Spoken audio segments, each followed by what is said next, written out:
Yo, what's going on, guys? I'm Jay Cartere, and in this video, I'm going to be reviewing House of Cards Season 4, Episode 12. Yeah, Episode 12. Now, this episode was great. Now, we can tell that everything's coming to the breaking point right about now, and I think the next episode's either going to be the last episode or it's going to end on like a really big cliffhanger because a lot of big things happen in this episode. And yeah, the way it ended was masterful as well. I'm just really excited to see what happens in the next episode, to be honest, in the finale. So I'm hoping that can live up to this episode and even be better. So let's get into some of the major plot points in this episode.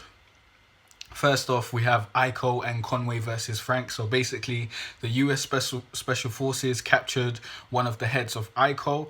Then Frank accuses Conway of telling the general to stop the Republicans from giving him support on involving Russian troops live on air.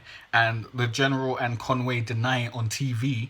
Then Frank tries to persuade someone to whistleblow and reveal Conway's lies. I don't really know who this guy is.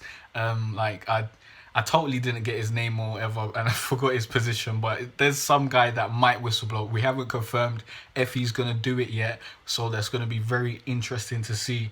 Then Aiko takes 3 American hostages and posts a video online demanding that the US pull out of Syria, pay them $10 billion and return their leader. They refuse to communicate with Frank and only agree to negotiate with Conway. So Conway releases a video expressing his sympathy for the hostages and his willingness to offer help to the president in order to get them safely home, which was fucking dumb. He should have never done that, but he wanted to be a press whore.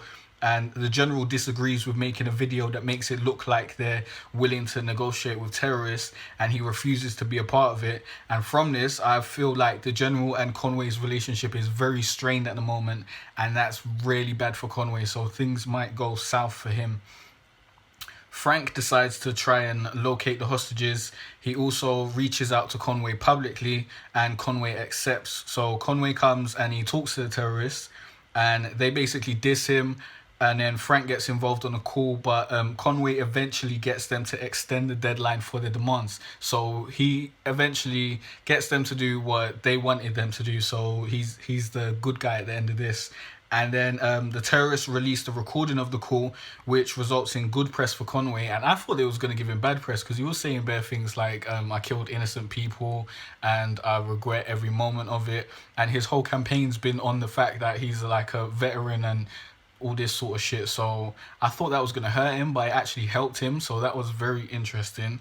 And then at the end of the episode, the terrorists call back, but Frank takes the call instead of Conway. So my question for this plot point is, what is Frank's plan? Like, I have no clue what Frank's plan is. Oh shit, I also forgot to there was another piece of information. Yeah, Frank told Claire to go and tell Doug to do something, but we never found out what actually happened. So that's also involved in Frank's plan. So I'm really confused as to what's going to happen now. So it's going to be really interesting to see how that plays out in the next episode. Also, I think that the general is probably going to turn on Conway, and I think that the guy that Frank was trying to persuade to whistleblow is going to do it. He's going to say that Conway was lying. And then I think that the general is going to admit that he was lying too. And I think that's how it's going to go down. But let's go on to the next plot point. The next plot point is Doug. Basically, Doug invites Laura over to his house.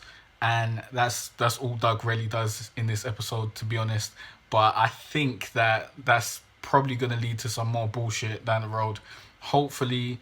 Nah, it seems like their relationship's getting even closer. I feel like Doug's just going to get deeper and deeper, and hopefully he doesn't tell her that he got her husband killed, because that would be terrible. But yeah, I guess we'll see in the next episode. Let me know your opinions, guys. And third plot point is the domestic surveillance operation. Basically, Homeland Security, the FBI and the CIA want to get involved with the domestic surveillance operation in order to assist with the Aiko problem, and they do get involved. So my question is, will they find out what Frank was doing? Now, what I believe is going to happen is, I believe, what's that guy's name? Tom Hammerschmidt is going to release his article, and then everyone else is going to start investigating a bit deeper, and then maybe they'll find out what Frank was doing with the domestic surveillance stuff. So let's get on to the last plot point, which may be the biggest bombshell that is going to happen to Frank, and that is Tom Hammerschmidt versus Frank. Basically, Tom, Lucas's old boss, meets with the former president Walker, and he tells Walker that Frank stole his presidency. And then we see Remy meets with Jackie to talk about Tom Hammerschmidt. So Tom Hammerschmidt has reached out to Jackie and Remy and Walker. So he's kind of got a meaty story here. And basically Walker told Tom that Jackie whipped the votes for his impeachment. And Jackie tells Remy that she wants to talk to Tom on the record, and she suggests that he talk on the record too. And also she told her husband Alan about her affair with Remy, and he's agreed to divorce her once everything quiets down. Like, I totally forgot that she was married to anyone. That's why I didn't know why it was so bad for her to be seeing Remy, but now we found out, like, on the 11th episode into the season. But yeah, so it seems like Remy and Jackie have talked to Tom, and Tom finished his article in this episode too, and they're planning to release it tomorrow. So I believe they're probably going to release it in the next episode. So that's going to be really interesting. I think they'll probably release it at the end of the episode and leave it as a cliffhanger for the next season, or they're going to release it like in the mid of the episode and Frank's going to go to jail or something. Like, it's going to blow up in his face and that's going to be the end of House of Cards. So it's either one or the other. And the question is, how is this going to affect Frank? So leave your comments down below. Let's get engaged in this discussion. It'll be really interesting to see what you guys thought at this point through your viewing of the series. And yeah, please like and subscribe if you like this video, and I'll see you guys in the next review. It's been a cold winter and it's lasted far too long.